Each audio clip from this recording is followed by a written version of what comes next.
कपिल जी, मैं आपको धन्यवाद देता हूं और ये फिल्म बनाने के लिए, ये वेब सीरीज बनाने के लिए बहुत बहुत धन्यवाद। कहां का सत्यमेव जयते, कहां का सत्यमेव जयते, कहां का सत्यमेव जयते। सुप्रीम कोर्ट के जजेस, हाई कोर्ट के जजेस जरूर इसको देखें और आत्मचिंतन करें कि भारत की न्याय प्रणाली कहां पहुंच गई है।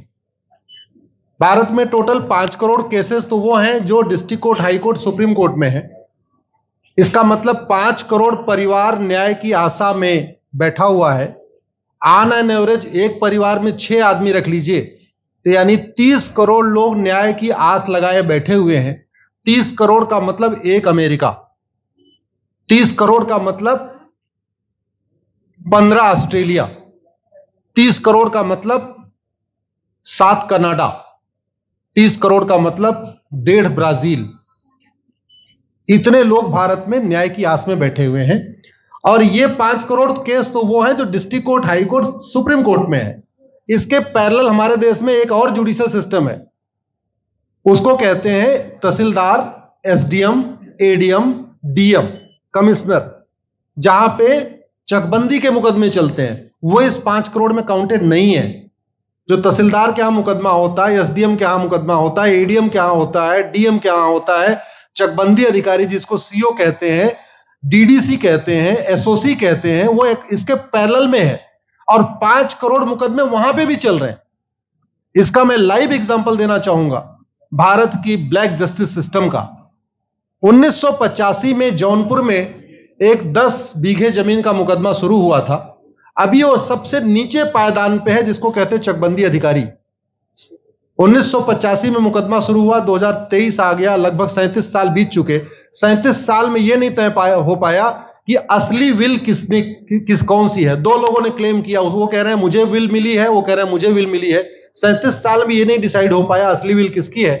अगर मान लीजिए आज डिसाइड हो जाए तो सीओ के बाद एसओसी, एसओसी के बाद डीडीसी, डीडीसी के बाद हाई कोर्ट, हाई कोर्ट के बाद सुप्रीम कोर्ट, यानी अभी 35 साल और लगेगा, 70 साल लगेगा। सेकंड जनरेशन मुकदमा लड़ रही है, ऑलरेडी सेकंड जनरेशन मुकदमा लड़ रही है और इसी स्पीड से काम हुआ तो मुझे लगता है थर्ड जनरेशन आके मुकदमा तब जाके सुप्रीम कोर्ट पहुंचेगा। दूसरा एग्जांपल, एक ग्लेरिंग एग्जांपल आपको देता हूं। 1971 के वॉर में पाकिस्तान में बम फेंकने वाले, पाकिस्तान के फौजियों के बहुत सारे बैंकर तोड़ने वाले एक कर्नल कबोत्रा है, पंचकुला में रहते हैं। दुश्मनों को उन्होंने दांत तोड़ दिए। आज 2000 से उनके मकान पे किसी ने कब्जा किया हुआ है। 2023 आ चुका है, 23 साल में वो अपने मकान को नहीं छुड़ा पाए। अभी मामला पंचकुला की डिस्ट्रिक्ट कोर्ट में है, उसके बाद चंडीगढ़ हाई कोर्ट जाएगा, फिर सुप्रीम कोर्ट जाएगा। तो 23 साल में वो सबसे नीचे पायदान पे है। वास्तविकता यह है, अंग्रेज चले गए, अंग्रेजी कानून यहीं छोड़ गए, अंग्रेजी व्यवस्था यहीं छोड़ गए। यह व्यवस्था भारत में न्याय देने के लिए नहीं बनी थी।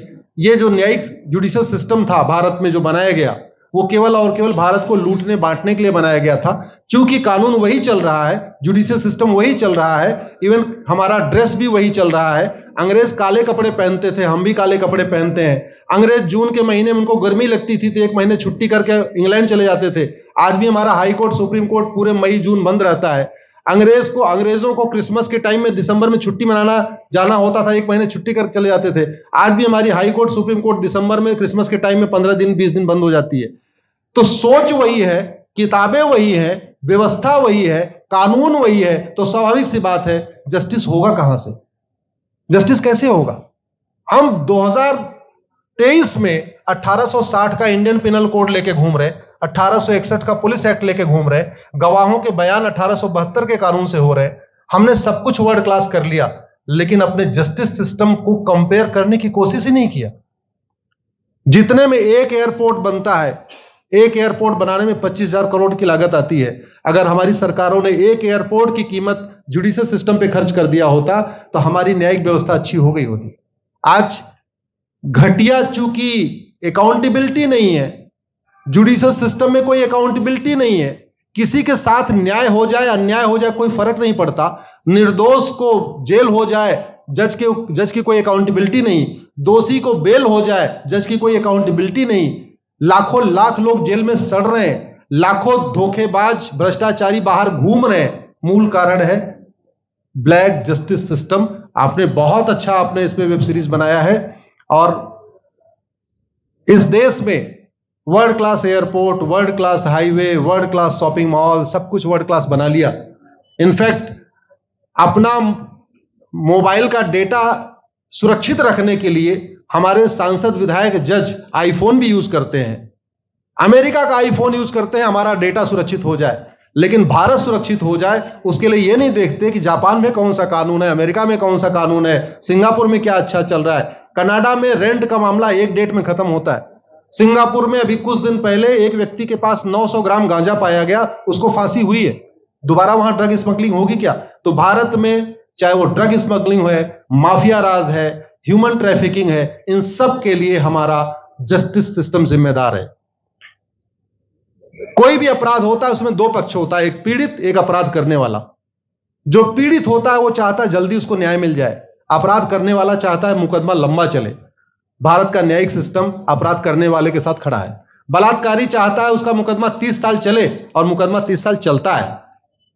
भू माफिया चाहता है कि गरीब की जमीन पे कब्जा कर ले, उसका मुकदमा 50 साल चले, और आज की डेट में मुकदमा 50 साल चल रहा है। इसका मतलब वर्तमान न्यायिक सिस्टम बलात्कारी के पक्ष में है, भू माफिया के पक्ष में है, ड्रग स्मगलर के पक्ष में है, ह्यूमन ट्रैफिकर के पक्ष में है, नक्सलियों के पक्ष में है, माओवादियों के पक्ष में है, जो लोग देश विरोधी काम कर रहे हैं उनके पक्ष में है।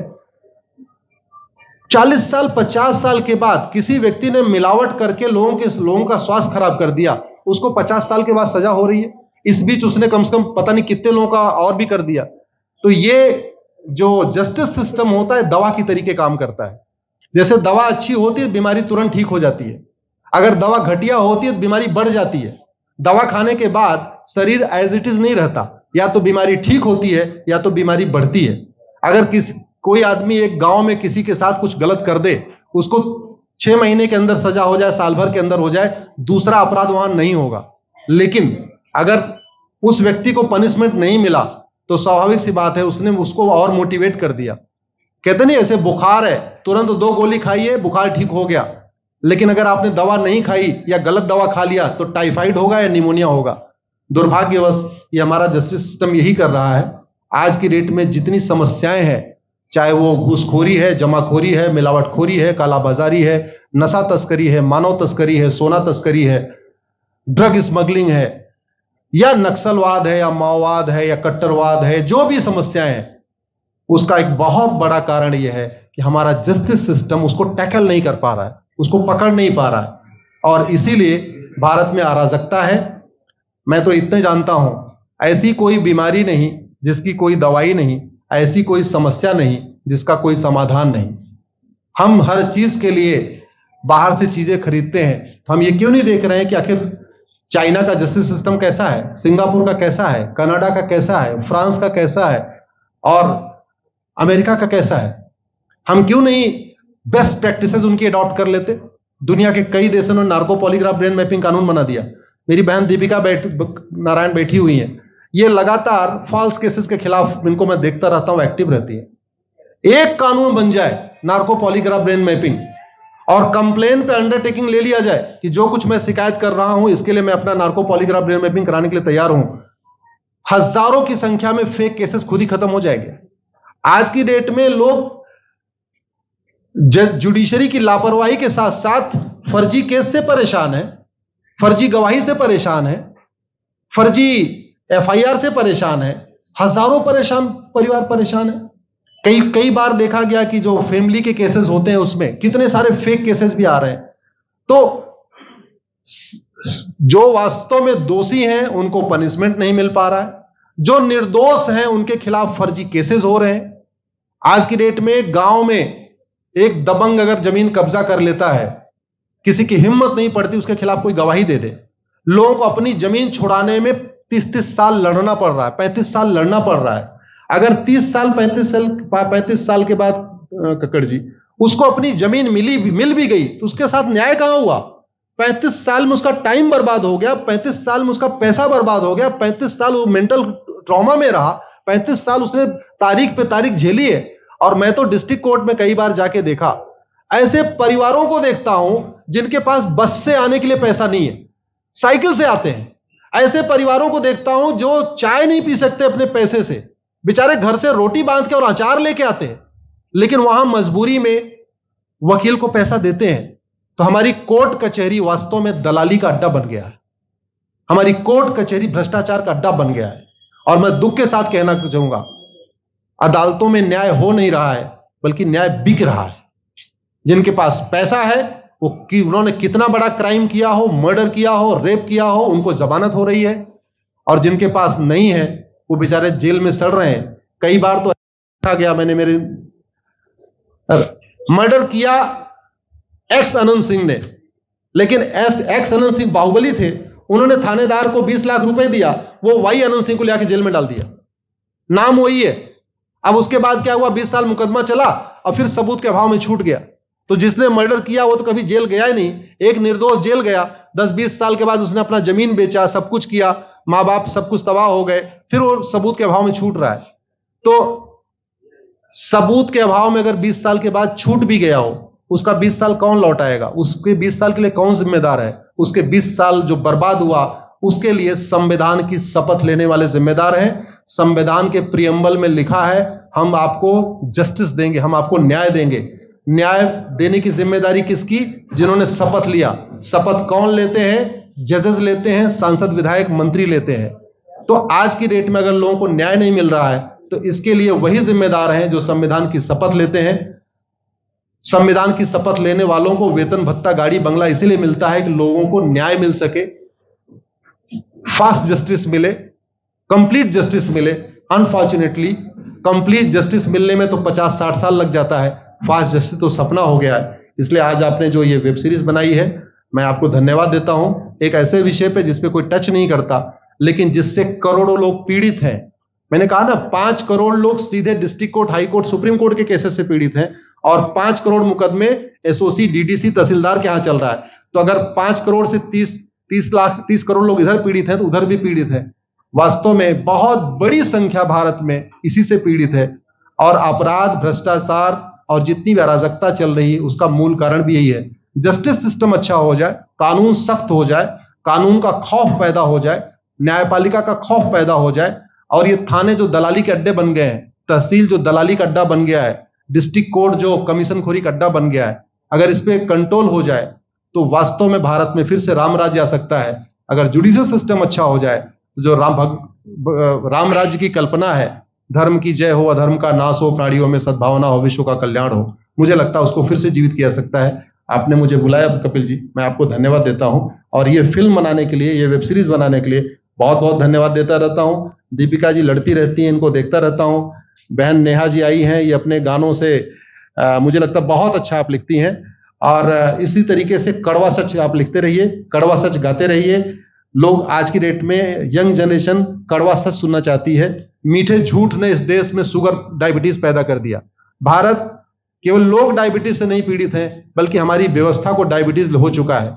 और उस डायबिटीज को दूर करने के लिए नेहा राठौर जैसी बहनें जो सही बात कह रही हैं, दीपिका जी सही बात कह रही हैं, आप लोग जो है बहुत अच्छा काम कर रहे हैं। और आपने, कक्कड़ साहब, आपने बनाया वेब सीरीज, आपको विशेष आभार, धन्यवाद देता हूं। यही निवेदन करता हूं, इस वेब सीरीज को ज्यादा से ज्यादा देखें। और खास तौर पे अगर आपके जानने वाले कोई जज हैं, कोई आईएएस हैं, कोई आईपीएस हैं, मंत्री, सांसद, विधायक हैं, उनको भी एक बार फोन करके, व्हाट्सएप करके एक बार कहिए कि वो भी इसको जरूर देखें। क्योंकि अल्टीमेटली न्यायिक व्यवस्था बदलने की जिम्मेदारी उन्हीं की है जिनको वेतन, भत्ता, गाड़ी, बंगला, free air ticket, free rail ticket और वीआईपी व्यवस्था मिलती है। ये व्यवस्था उन्हीं को बदलनी है। जय हिंद, धन्यवाद।